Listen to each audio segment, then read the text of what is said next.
하나님께서 우리에게 주시는 말씀은 신약성경 누가복음 2장 10절에서 14절까지의 말씀입니다.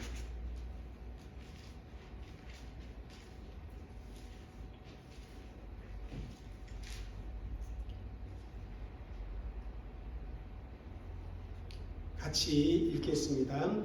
천사가 이르되 무서워하지 말라. 보라, 내가 온 백성에게 미칠 큰 기쁨의 좋은 소식을 너희에게 전하노라. 오늘 다윗의 동네에 너희를 위하여 구주가 나셨으니 곧 그리스도 주시니라. 너희가 가서 강보에 사여 부에 누워 있는 아기를 부리니 이것이 너희에게 표적이니라 하더니 호련히 수많은 천군이 그 천사들과 함께 하나님을 찬송하여 이르되 저 길 높은 곳에서는 하나님께 영광이요 땅에서는 하나님이 기뻐하신 사람들 중에 평화로다 하니라. 아멘. 할렐루야. 오늘도 하나님을 예배하는 우리 가운데 하나님께서 역사하시어서 말씀으로 우리의 심령을 새롭게 하며 변화시켜 주며 말씀으로 우리를 일으켜 세우시는 그러한 은혜가 있기를 주의 이름으로 축복합니다. 우리는 예수님께서 아기로 탄생하여 역사의 현장에 오신 그 사건과 또 오늘의 삶의 현장에 우리를 홀려 버리지 아니하시고 말씀과 영으로 찾아오신 그 은혜를 감사하며 역사의 현장에 다시 오실 예수님의 재림을 기다리며 묵상하는 그런 절기인 대강절을 지내고 있습니다. 오늘 대강절 두 번째 주일은 이러한 제목으로 여러분에게 말씀을 전하려고 합니다. 예수님의 우리의 평화. 여러분, 세상 모든 사람들은 평안한 삶을 소망하고 자기의 삶의 현장에 평화가 오기를 바라고 있습니다. 세계 곳곳에서 벌어지고 있는 테러나 혹은 전쟁으로부터 자유로운 세상이 되기를 그렇게 소망하며 삽니다. 이스라엘 사람들은 이 땅에 오시는 메시아가 평화를 가져올 것이라 그렇게 믿고 오랜 세월 동안 평화를 갈망해 왔습니다. 실제로 하나님은 이사야 선지자를 통해서 그 메시아는 평화의 왕이 되실 것이라 그렇게 약속의 말씀을 주셨습니다.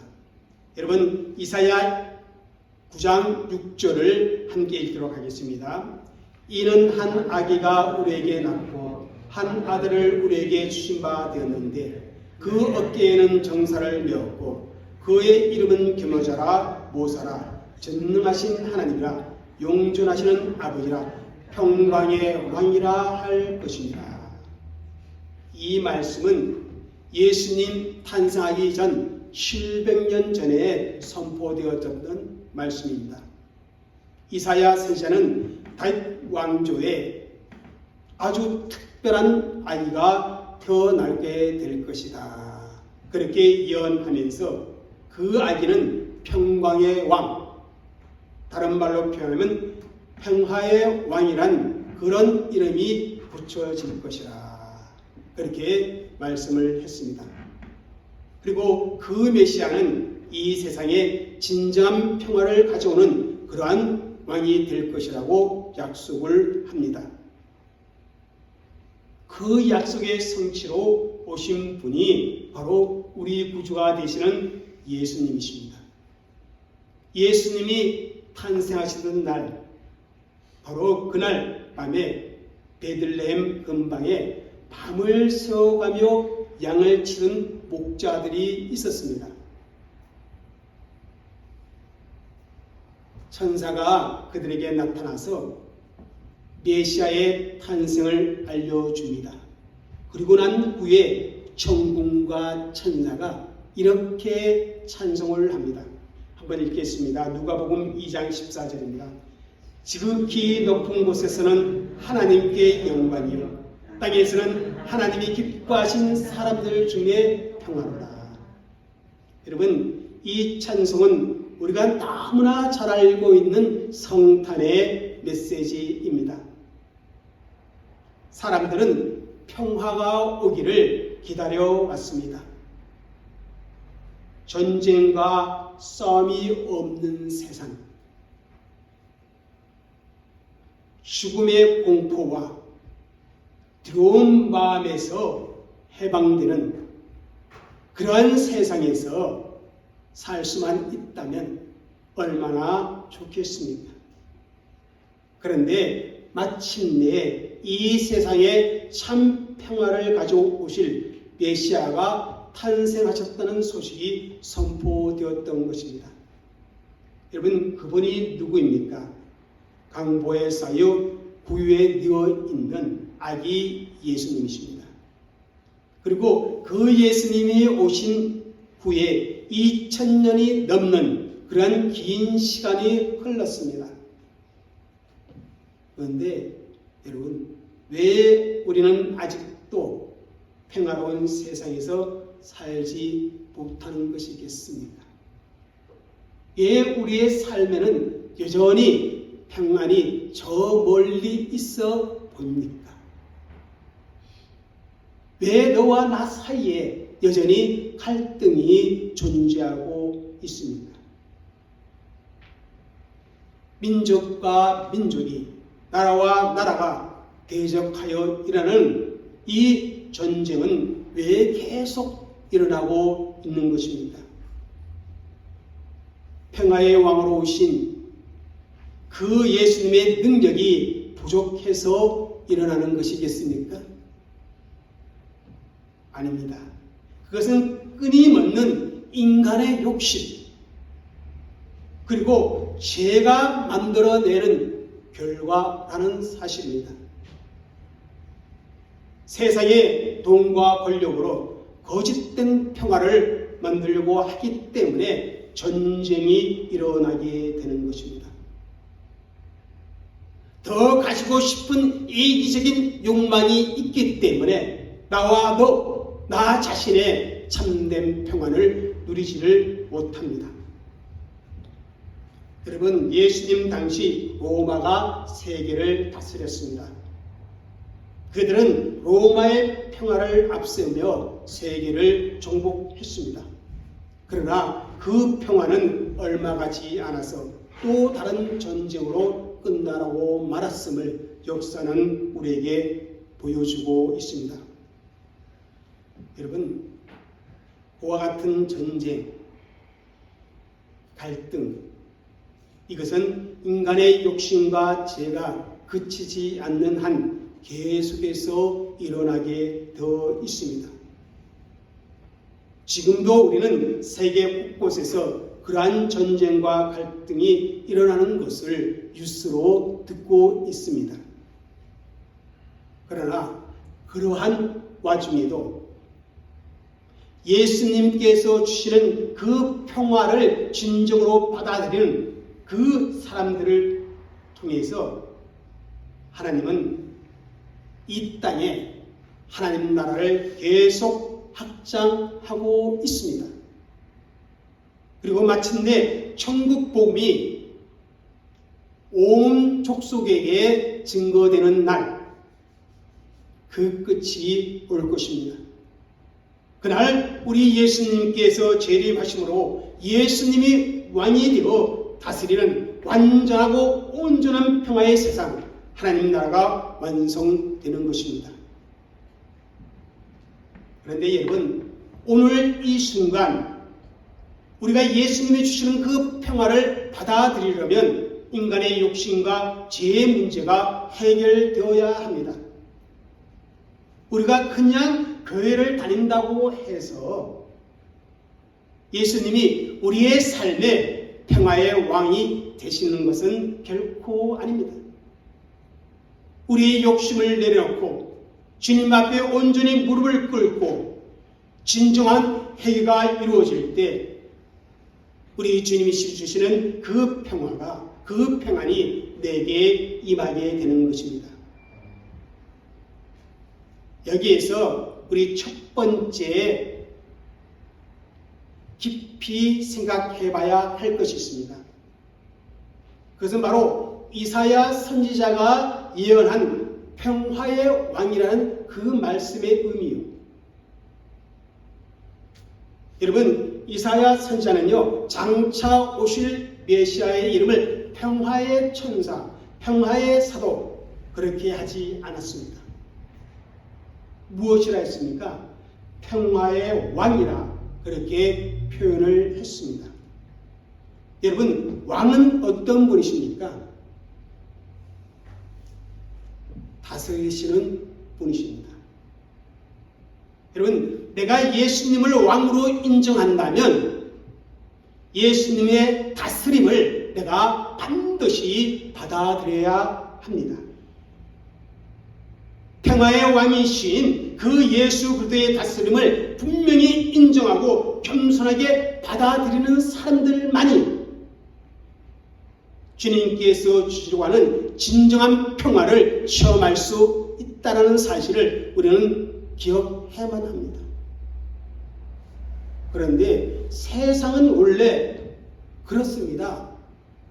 평화의 왕으로 예수님을 인정하지 않습니다. 그런데 예수님을 믿는다고 하면서도 평화의 왕이라고 입술로는 말하면서도 내 속에 평화가 끼어지고 교회에서 교인들 사이에 평화가 끼어지고 목사와 성도 사이에 갈등이 일어나고 시비가 붙고 결국 믿음의 공동체가 고통과 어려움을 겪는 그런 일들이 어떻게 됩니까? 비일비재하게 벌어지고 있습니다. 여러분, 그 이유가 무엇입니까? 평화의 왕이라고 그렇게 입술로는 말하지만 예수님의 그 다스림을 온전히 내가 받아들이지 않기 때문에 그렇다는 것입니다. 말로는 예수님을 믿는다고 합니다. 말로는 예수님이 나의 주님이라 그렇게 고백을 합니다. 당신은 나의 왕이라고 입술로는 말합니다. 그러나 실제로 여전히 내 삶을 보면 인간적인 욕심이 있고 여전히 죄악의 쓴뿌리를 가지고 있고 그것 때문에 내 속에 평화를 주시러 온 평안을 주고자 하는 예수님의 평안을 경험하지 못하고 산다는 것입니다. 사랑하는 성도 여러분, 우리 모두가 이 대강절에 평화의 왕으로 오신 그 예수님의 다스림을 진정으로 받아들이는 성도들이 되시기를 주의 이름으로 부탁을 드립니다. 여러분의 가정에 평화의 왕이신 예수님이 왕이 되어 다스리는 그러한 가정이 되시기를 주 안에서 간절히 소망해 봅니다. 우리 섬김의 교회가 평화의 왕으로 오신 그 예수님을 받아들이고 그 예수님이 신이 다스리는 그런 믿음의 공동체가 되기를 주의 이름으로 간절히 축복합니다. 그럴 때에만 예수님이 주시는 진정한 평화가 우리의 삶에 임하게 되어지는 것입니다. 두 번째, 우리가 생각해 볼 문제는 오늘 본문입니다. 아기 예수님이 태어나시던 날에 천사들이 들려준 그 찬송 속에 진정한 평화가 임하는 방법이 있음을 우리는 발견해야만 합니다. 그 찬송이 무엇입니까? 그 가사말이 뭡니까? 바로 이것입니다. 땅에서는 하나님이 기뻐하시는 사람들 중에 평화로다. 여기 기뻐하시는 이 말은요, 헬라어로 유토기아에서 왔습니다. 이것은 또 다른 말로 번역하면요, 호의, 은혜, 그런 뜻이 있습니다. 그러니까 이 말씀을 제가 사적으로 번역을 한다면 하나님의 호의가 임하는 그 사람들에게 평하라, 이렇게 번역할 수도 있습니다. 실질적으로 우리말 표준세번역 성경에는 이렇게 번역합니다. 주님께서 좋아하시는 사람들에게 평하로다. 그리고 현대인의 성경을 읽어보니까요, 거기는 이렇게 번역했습니다. 하나님의 은총을 받은 사람들에게 평하로다. 그렇게 번역했습니다. 여기에서 우리가 알 수 있는 것은 아기 예수님의 탄생으로 이 세상의 모든 사람이 평화를 맛보게 되는 것이 아니라는 사실입니다. 하나님을 기쁘시게 하는 사람, 하나님께서 기뻐하는 사람, 주님이 좋아하는 사람, 그 사람들에게만 평화가 주어진다는 의미입니다. 이 말을 뒤집으면 뭐예요? 우리가 평화를 맛보지 못하는 그러한 성도로 살아가고 있다면 그것은 지금 주님께서 나를 바라보고 기뻐하지 못하고 슬퍼하고 고통을 느끼고 성령님께서 아파하신다는 의미가 되어집니다. 아니면 그것이 아니면 내가 하나님을 기뻐하지 않는다는 의미도 될 수 있습니다. 여러분, 그저 교회에 다닌다는 이유로, 예배에 참석했다는 이유만으로 하나님이 우리를 기뻐하시는 것이 결코 아니라는 사실을 우리는 기억해야 합니다. 왜냐하면요, 교회에 다닌다고 해서 열심히 종교생활을 한다고 해서 우리가 무조건 평화를 맛보는 것은 아니잖아요. 그럼에도 불구하고 내 마음속에 알 수 없는 두려움, 염려 있다잖아요. 사랑하는 성도 여러분, 정말 열심히 신앙생활을 하는데 그 신앙생활 가운데 내가 진정한 평화를 맛보지 못하고 있다면 그것은 주님께서 기뻐하지 않는 그 무엇인가가 내 안에 있다는 의미로 여러분 받아들일 수 있기를 바랍니다. 그래서 여기서 한 가지 더 생각해야 됩니다. 여러분, 평화는요 상태를 의미하는 것이 아니라 뭐예요? 그보다 더 깊은 의미가 있습니다. 헬라어로 에이레네, 히브리어로 샬롬, 이렇게 단어를 사용합니다. 이 단어를 우리 성경에는 다양하게 번역하고 있어요. 평화, 평안, 합평, 평강, 이렇게 번역하죠. 여러분, 그래서 평화하면 제일 먼저 어떤 이미지가 떠오릅니까? 대개 전쟁과 싸움과 기근이 없는 그런 풍요롭고 평온한 그런 세상을 떠올립니다. 그런데 여러분, 성경에서 말하는 에이레네, 샬롬은요, 기본적으로 그 상황의 용어가 아니라는 것입니다. 관계의 용어입니다. 평화는요, 사람과 사람 사이에 조화로운 관계를 의미합니다. 더 나아가 민족과 민족, 나라와 나라 간의 조화로운 관계를 의미합니다. 그리고 무엇보다도 성경에서 사용하는 이 헬라어 에이레네, 그리고 히브리어 샬롬은요, 우리 예수 믿는 사람들, 아니 이 세상의 모든 사람들에게 가장 중요한 하나님과의 조화로운 관계를 의미하고 있다는 사실을 우리는 기억해야 합니다. 그래서 이 평화는요, 죄와 불순종으로 하나님과 원수된 사랑과 하나님과의 합평의 구원으로 이루어집니다. 또 반목과 질시로 벽을 쌓고 살아가는 그 사람들의 관계 속에서의 평화를 의미하기도 합니다. 또 두려움과 금신과 걱정, 염려, 이러한 감정의 혼란 가운데 살아가고 있는 자신에게 이루어지는 평안을 의미하는 것도 됩니다. 여러분 볼까요? 최초의 인간 아담이 하나님의 명령에 불순종하고 죄를 지음으로 뭐가 됩니까? 하나님과의 관계가 파괴되었습니다.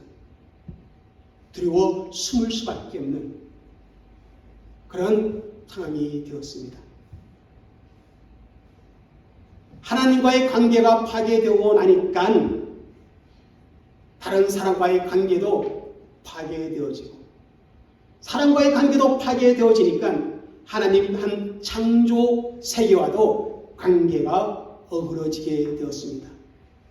그래서 서로 조화를 이루었던 그런 관계가 사람에게 한정하면 서로 돕는 배필로 세워졌던 그런 관계가 서로 지배하려 하고 서로 자신을 세우려고 하고 심지어는 죽고 죽이는 그런 끼어진 관계가 되고 만 것입니다.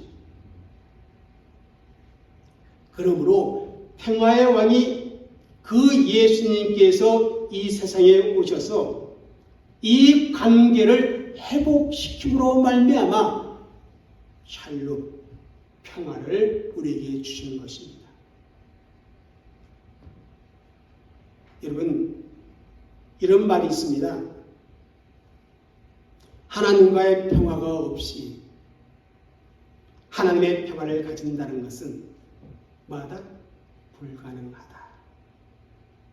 그렇습니다.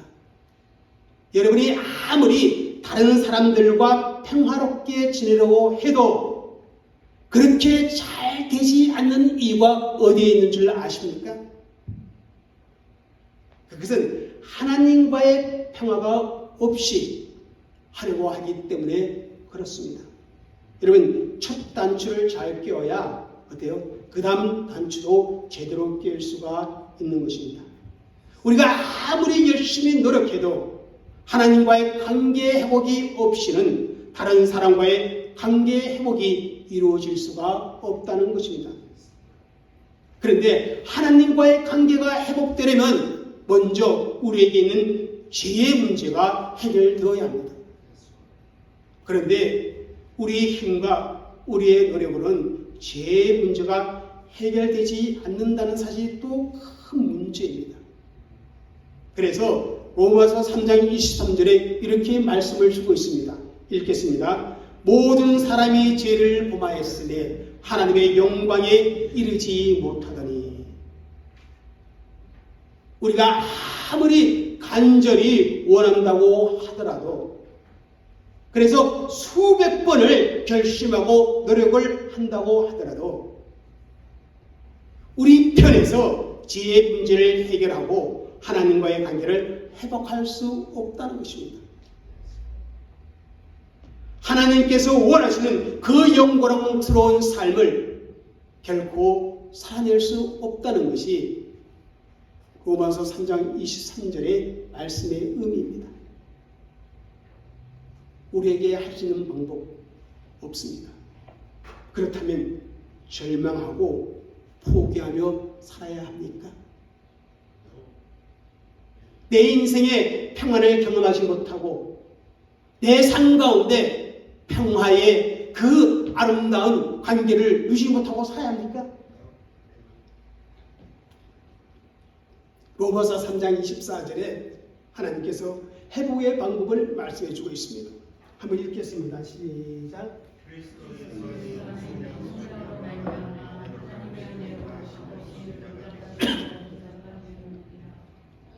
그리스도 예수 안에 있는 속량으로 말미암아 하나님의 은혜로 값없이 의롭다 하심을 얻은 자가 되었느니라. 내 편에서는 방법이 없지만 하나님께서 은혜로 허락하신 방법이 있다는 것입니다. 우리 인간들과의 관계를 회복하기 위해서 하나님께서 친히 일해 주셨습니다. 그것이 무엇입니까? 하나님의 아들 예수 그리스도를 대속의 제물로 내어주시고 우리를 죄에서 속량하기 위해 십자가에 지게 하셨다는 것입니다. 그래서 예수님의 성탄절이 있었던 것입니다. 우리가 예수님을 믿기만 하면, 예수님을 우리의 삶의 왕으로 모시기만 하면, 우리가 그분의 다스림을 받아들이기만 하면 우리의 과거가 없다든지 어떤 큰 죄를 범했든지 어떤 어그러진 관계 속에서 고통하고 있었든지 상관없이 하나님과의 바른 관계가 회복되어지고 새로운 삶을 살아갈 수 있도록 구원의 길을 여신 것입니다. 누가요? 하나님이. 그래서 에베소서 2장 14절에 이렇게 말씀을 주고 있습니다. 읽겠습니다. 그는 우리의 합평이신지라 둘로 하나를 만드사 원수된 것 곧 온중간에 마친 담을 자기 육체로 보시고 예수님은 우리의 합평이신지라 담을 자신의 육체로 보시고 이것이 바로 평화의 왕이신 예수님을 통해서 우리에게 주시는 샬롬입니다. 이 샬롬을 받아들임으로써 하나님과의 관계가 온전해지면 그 다음에는 자연스럽게 다른 사람과의 관계도 물질과의 관계도 회복되어질 수 있는 것입니다. 이것이 하나님이 우리를 위해 친히 행하신 일입니다. 이것이 하나님의 아들 예수님께서 평화의 왕으로 이 세상에 태어나신 이유인 것입니다. 사랑하는 성도 여러분, 분명히 예수님은 평화의 왕으로 오셨습니다. 그러므로 오직 예수 그리스도 안에서만 참 평화가 있습니다. 문제는 사람들이 예수님 안에서 평화를 찾아야 하는데 그렇지 아니하고 엉뚱한 곳에서 평화를 찾으려고 한다는 것입니다. 그것은 예수님의 탄생하던 그 당시나 지금이나 마찬가지입니다. 달라지지가 않았습니다. 사람들은 참 어리석게도 잘못된 곳에서 평화를 찾아보려고 합니다. 그래서 평화를 간절히 소망하면서도 진정한 평화를 맛보지 못하며 살아가는 것이 오늘날 사람들의 현실입니다. 여러분, 이 세상이 평화롭지 못하다고 해서 내 삶 가운데 평안을 누리지 못한다고 해서 예수님이 평화의 왕으로 오신 메시아가 아니라 그런 뜻이 결코 아닙니다. 여러분, 천사가 분명하게 선포합니다. 땅에서는 하나님이 기뻐하시는 사람들 중에 평화로다. 아기 예수님의 탄생으로 말미암아 이 세상의 모든 사람들이 다 평화를 맛보게 된다는 것이 아닙니다. 주님을 기쁘게 하는 사람이거나 주님이 기뻐하는 사람에게만 평화가 주어집니다. 그런데 그런 사람들이 누구입니까? 예수 그리스도의 다스림을 받아들인 자들입니다. 그들에게 주님께서는 평화의 왕이 되시는 것입니다. 그렇다면 이 세상에 왜 여전히 평화롭지 못하는가? 왜 나의 삶에 여전히 평안이 없는가?